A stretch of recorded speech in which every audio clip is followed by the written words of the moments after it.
Manually animating each shot for Previs? No bro, I am not about that life anymore. Enter Autodesk Flow Studio. It's so awesome for so many different things. AI motion capture, integrating CG into a live action scene, turning live action video into a 3D scene. But that's not all. You can export for Maya, Blender, Unreal Engine, and as USD. And all this without markers or weird expensive tracking suits? That's wild. I'll be using it for Previs, bringing CG into a live action scene because it's really great for planning. It's awesome for quick iterations when you need fast feedback from team members or directors and you're on a tight deadline. Or if your team is waiting for you to finish with your Previs or your animatic before they can get started on their stuff. No more working through the night on changes that are just going to get changed again the next day. Starting off is super simple. You just need the footage that you want to get the mocap data from. And of course, if you want to use your own custom model, then you do need your 3D rigged model ready. They do also have models that you can use though. Footage should be as good quality as you can get it, obviously.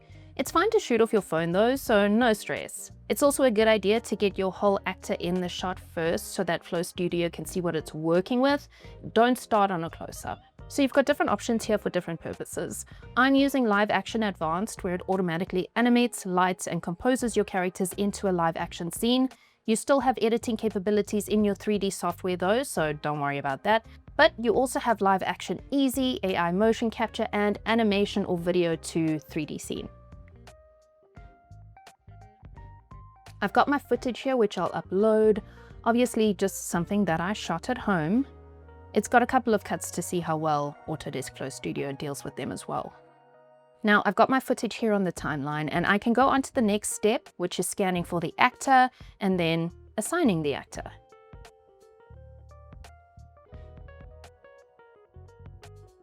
I'm assigning the character every cut, so the AI knows that it's still the same person and should be the same character when substituted out. You can either upload one of your own characters or use one of their characters.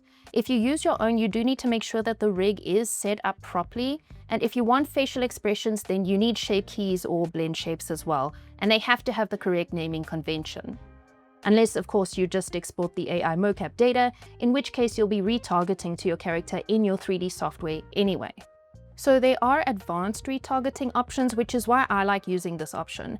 It gives me a little more control over how the character follows the actor.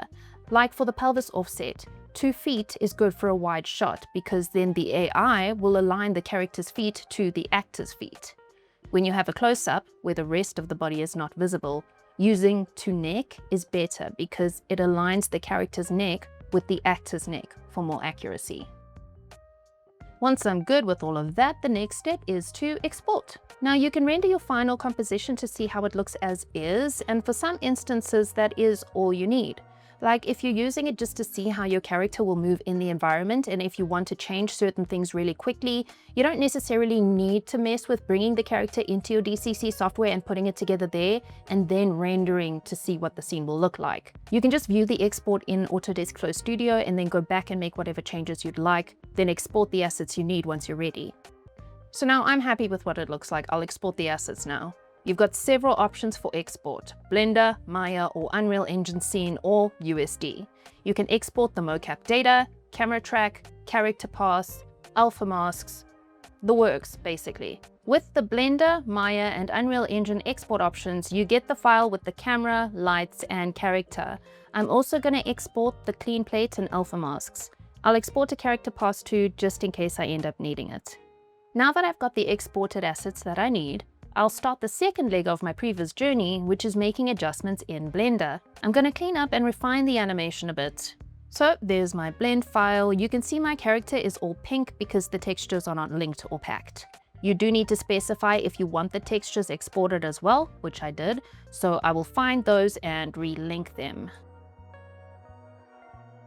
If I view through the camera, you can see it looks pretty good, but let me add the clean plate that was exported too, so we can see how it looks with the background as well.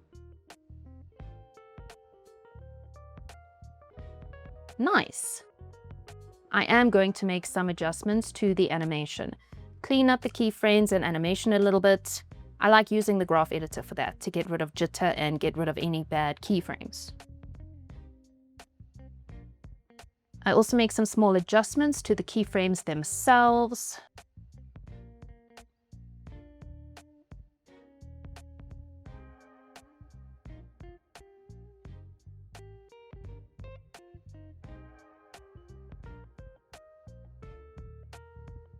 When I'm all happy with that, then I'll render a pass to bring into my editing software, which is After Effects. I could do the compositing right here in Blender, but I do prefer After Effects for compositing. I'm rendering the character on alpha, so I'll have a little more control when I'm comping.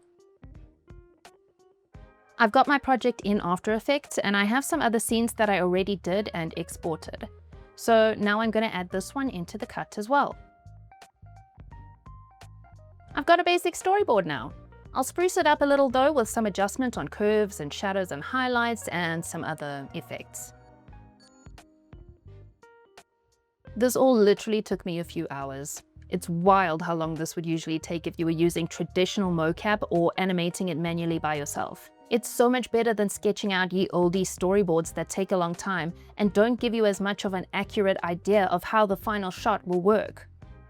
So that's it for Autodesk Flow Studio. I had a lot of fun testing it out and experimenting. There is a link in the description, and there's also a free tier so you can test it out. Go wild! Thanks for watching!